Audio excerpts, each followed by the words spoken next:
بسم اللہ الرحمن الرحیم۔ یہ ایک ہندوستان کی لوک کہانی ہے، 12 بھائی اور بادشاہ۔ کسی زمانے میں ایک بادشاہ تھا، وہ اپنی ملکہ کے ساتھ سکھ سے رہا کرتا تھا۔ اس کے 12 بیٹے تھے اور بیٹی کوئی نہ تھی۔ جب ملکہ کی 13ویں اولاد پیدا ہونے کا وقت آیا تو بادشاہ نے ایک دن ملکہ سے کہا، اگر اس بار ہمارے ہاں لڑکی پیدا ہوئی تو میں 12 بیٹوں کو مار ڈالوں گا تاکہ کوئی لڑکی میرے راج پاٹ کی مالک بن جائے۔ اتنا سن کر ملکہ کو نہایت دکھ ہوا، وہ دن بھر آنسو بہاتی رہی۔ ملکہ کا چھوٹا لڑکا اس کے ساتھ ہی رہا کرتا تھا، اس کا نام بنجامن تھا۔ ماں کو اداس دیکھ کر اس نے پوچھا، ماں تم دکھی کیوں ہو؟ میرے لال، رانی نے آنچل سے آنسو پونچھتے ہوئے کہا، یہ بات تمہارے جاننے کی نہیں ہے۔ لیکن بنجامن اپنی ہٹ پر اڑا رہا اور آخر ملکہ کو سارا قصہ سنانا ہی پڑا۔ ماں کی ساری باتیں سن کر اس نے کہا، ماں تم رو نہیں، ہم اپنی حفاظت کے لیے یہاں سے کہیں دور چلے جائیں گے۔ ہاں، ملکہ نے کہا، تم اپنے 11 بھائیوں کے ساتھ جنگل میں چلے جاؤ، وہاں پر جو سب سے اونچا درخت ہے اس پر چڑھ کر باری باری شاہی محل کے گنبد کی طرف دیکھتے رہنا۔ اگر تمہارا بھائی پیدا ہوا تو میں گنبد پر سفید جھنڈا لہرا دوں گی، جسے دیکھ کر تم لوگ واپس آ جانا، اور اگر لڑکی پیدا ہوئی تو تمہیں گنبد پر لال رنگ کا جھنڈا لہراتا ہوا دکھائی دے گا۔ تم لوگ کہیں دور بھاگ جانا، شاید اس طرح تمہاری جان بچ جائے۔ اس کے بعد ماں کی دعائیں لے کر تمام بھائی جنگل کی طرف چل دیے۔ وہاں انہوں نے شاہ بلوت کا ایک درخت چنا اور باری باری اس پر چڑھ کر پہرا دینے لگے۔ اس طرح 11 دن بیتے، پر بنجامن کی باری آئی اور شاہ بلوت کے درخت پر چڑھ کر شاہی محل کے گنبد کی طرف دیکھنے لگا۔ کچھ ہی دیر بعد اسے دکھائی دیا جیسے گنبد پر کوئی جھنڈا لہرایا جا رہا ہے۔ پھر بنجامن نے جھنڈے کو غور سے دیکھا تو معلوم ہوا کہ اس کا رنگ سفید نہیں ہے بلکہ تازہ خون جیسا ہے، بالکل لال، جو اس کی موت کی علامت تھی۔ جب بھائیوں نے بنجامن سے جھنڈے کے بارے میں سنا تو ان کے غصے کی انتہا نہ رہی۔ وہ بولے، صرف ایک لڑکی کے لیے ہم سب کی جان کیوں لی جانی چاہیے؟ ہم اس کا بدلہ لیں گے۔ جہاں کہیں ہمیں کوئی لڑکی ملے گی ہم اسے ضرور قتل کر دیں گے۔ اس کے بعد وہ جنگل میں آگے بڑھ گئے۔ زیادہ چلنے پر انہیں وہاں ایک کٹیا دکھائی دی۔ اس جھونپڑی میں دور سے دیکھنے پر کسی جادو کا ڈیرا نظر آنا شروع ہوا۔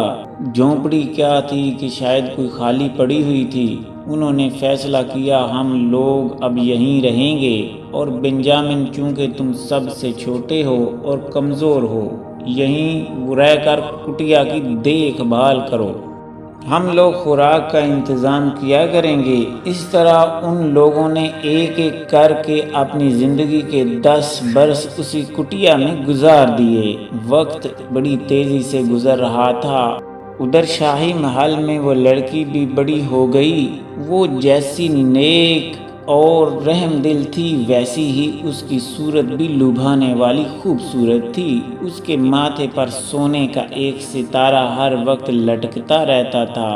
ایک بار جب شاہی محل میں کسی جشن کے لیے صفائی کی جا رہی تھی تو اس شہزادی نے چھوٹی بڑی 12 قمیصوں کو دیکھا تو اس نے ملکہ سے پوچھا، ماں یہ قمیصیں کس کی ہیں؟ اتنی چھوٹی قمیصیں ابا جان کی تو ہو نہیں سکتی۔ ملکہ نے ایک لمبی سانس لے کر کہا، میری بچی یہ قمیصیں تیرے 12 بھائیوں کی ہیں۔ میرے 12 بھائی؟ شہزادی اچنبھے میں آ کر کہا، یہ کس طرح ممکن ہے؟ میں نے تو آج تک ان کے بارے میں کچھ سنا ہی نہیں۔ آخر وہ سب ہیں کہاں؟ خدا ہی جانے کہاں ہیں، ملکہ نے بھرائی ہوئی آواز میں کہا۔ بیچارے اس وقت نہ جانے کہاں بھٹک رہے ہوں گے۔ پھر ملکہ نے شہزادی کو بتایا کہ کس طرح لڑکی کے پیدا ہونے پر بادشاہ نے بیٹوں کو مار ڈالنے کا عہد کیا تھا۔ اوہ ماں تم رو مت، ساری بات سن کر شہزادی نے کہا، اب میں اپنے بھائیوں کو ڈھونڈ لاؤں گی۔ اگلے دن شہزادی اپنے ساتھ 12 قمیصیں لے کر جنگل کی طرف چل پڑی۔ وہ دن بھر بھائیوں کی تلاش میں گھومتی پھری اور شام ہوتے ہوتے اسے کٹیا کے پاس جا پہنچی۔ کٹیا میں داخل ہونے پر اسے بنجامن دکھائی دیا۔ بنجامن نے پوچھا، تم کون ہو اور کہاں سے آئی ہو؟ میں ایک بادشاہ کی بیٹی ہوں، شہزادی نے بتایا، اور میں اپنے 12 بھائیوں کو ڈھونڈ رہی ہوں۔ یہ کہہ کر اس نے بنجامن کو 12 قمیصیں دکھا دیں۔ بنجامن فوراً سمجھ گیا کہ یہ اس کی بہن ہے۔ اس نے خوش ہو کر کہا کہ میں تمہارا چھوٹا بھائی بنجامن ہوں۔ اب دونوں بھائی بہن گلے ملے، خوشی کے جوش میں ان کی آنکھوں میں آنسو بہہ نکلے۔ پیاری بہن، بنجامن نے کچھ سنبھلنے کے بعد کہا، میں تمہیں ایک بات بتا دوں، ہم لوگوں نے یہ فیصلہ کر رکھا ہے کہ جس لڑکی کو بھی ہم پائیں گے اسے جان سے مار ڈالیں گے، کیونکہ لڑکی ہی کے سبب اپنا راج پاٹ چھوڑنا پڑا۔ شہزادی نے کہا، اب مجھے مرنے کا کوئی رنج نہیں، میرے مرنے پر میرے بھائیوں کی جان تو بچ جائے گی۔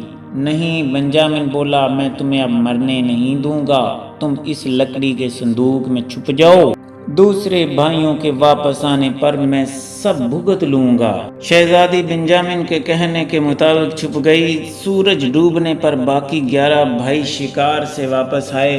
جب وہ سب لوگ کھانا کھا بیٹھے تو ایک بھائی نے پوچھا، آج کی کوئی تازہ خبر؟ ہاں، بنجامن بولا، لیکن سننے سے پہلے وعدہ کرو کہ جس پہلی لڑکی کو تم دیکھو گے زندہ چھوڑ دو گے۔ بہت اچھا، سب بھائی ایک ساتھ بول اٹھے، ہم وعدہ کرتے ہیں کہ اس کا بال بھی بیکا نہ ہونے دیں گے۔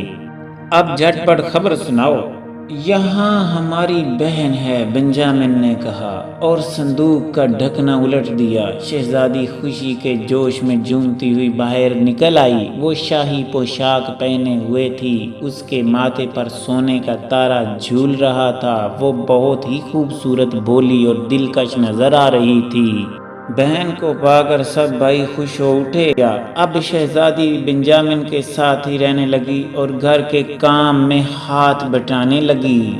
اس کی کٹیا کے پاس ایک چھوٹا سا باغیچہ تھا، اس میں سوسن کے 12 پھول کھلے ہوئے تھے۔ شہزادی نے سوچا کہ اگر یہ پھول توڑ کر بھائیوں کی قمیصوں میں لگا دینے چاہیے تو کتنا اچھا رہے گا، لیکن اس نے جیسے ہی ان پھولوں کو توڑا، اس کے 12 بھائی ہنس بن کر جنگل کے اوپر دور آسمانوں میں اڑ گئے۔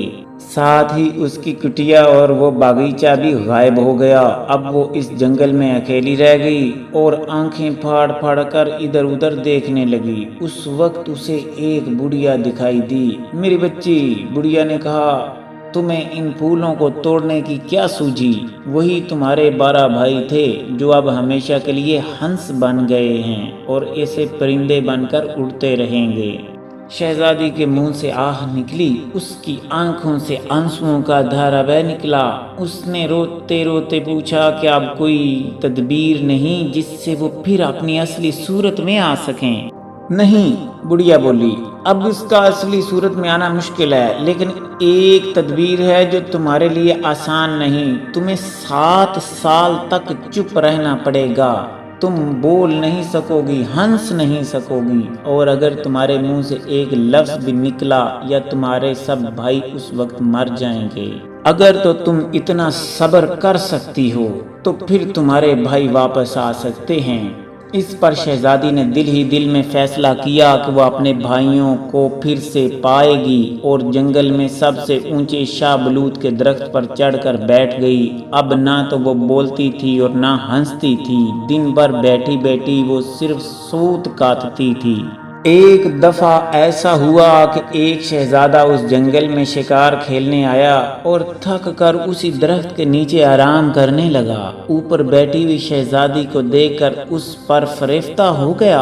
اور اس نے شہزادی سے شادی کی درخواست کی۔ جواب میں شہزادی نے فقط سر ہلا کر اپنی منظوری دے دی، لیکن منہ سے کچھ نہ بولی۔ اب شہزادے نے درخت پر چڑھ کر شہزادی کو نیچے اتارا اور گھوڑے پر بٹھا کر گھر چلا آیا۔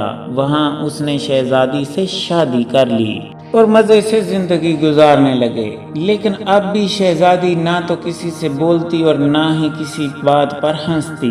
اس طرح شہزادی کے کچھ دن سکھ سے گزر گئے، لیکن شہزادے کی ماں کو جو دل کی بہت بری تھی، شہزادی کا گمسم رہنا گوارا نہ ہوا۔ اس نے شہزادے سے کہا، میں سمجھتی ہوں کہ تم کس بکارن کو گھر میں لے آئے ہو۔ اگر وہ گونگی ہے تو کم از کم ہنس تو سکتی ہے۔ جو شخص ہنسنا تک نہیں جانتا اس کا دل ضرور کالا ہوتا ہے۔ پہلے تو شہزادے نے ملکہ کی باتوں پر دھیان نہ دیا، لیکن آخرکار اسے ملکہ کی من گھڑت باتوں پر یقین آ گیا اور اس نے شہزادی کو موت کی سزا سنا دی۔ شاہی محل کی چار دیواری میں ایک بہت بڑا الاؤ لگایا گیا۔ آگ روشن کی گئی۔ شہزادی کو الاؤ کے پاس ایک کھونٹے سے کس کر باندھ دیا گیا۔ آگ کی لپٹیں شہزادی کے کپڑوں کو چھونے لگیں، لیکن اسی وقت 7 برس چپ رہنے کا آخری پل بھی گزر گیا اور آخرکار اس کا صبر کامل ہوا اور یکا یک آسمان سے پر پھڑپھڑاتے ہوئے 12 ہنس شاہی محل کے آنگن میں اترے۔ زمین پر آتے ہی وہ 12 ہنس انسان بن گئے۔ وہ سب شہزادی کے بھائی تھے۔ اب وہ جادو کا اثر ان پر جاتا رہا۔ سب بھائیوں نے مل کر فوراً ساری لکڑیاں ہٹائیں اور آگ بجھا دی۔ پھر اپنی پیاری بہن کے بندن کاٹ کر اسے خوب پیار کیا، اسے آزاد کیا۔ اب شہزادی خوب ہنس بول سکتی تھی۔ اس نے اپنے شوہر کو بتایا کہ وہ کیوں اب تک گونگی بنی رہی اور ہنستی تک نہ تھی۔ شہزادہ بھی بیوی کو بے گناہ پا کر خوشی سے کھل گیا اور آخرکار شہزادی کے اس صبر کی وجہ سے اس کے 12 بھائیوں کو بھی نجات ملی اور شہزادی کو بھی موت سے نجات ملی اور وہ سکھ چین سے زندگی گزارنے لگے۔ تو دوستو، اس لوک کہانی سے ہمیں یہ درس حیات ملتا ہے کہ صبر کرنا ایک مشکل مرحلہ ہے، لیکن اس کا پھل آخرکار مل کر ہی رہتا ہے۔ اگر آپ کو یہ لوک کہانی پسند آئی ہے تو اسے لائک کر دیں۔ عرفان فانی کو اجازت دیجیے۔ اللہ حافظ۔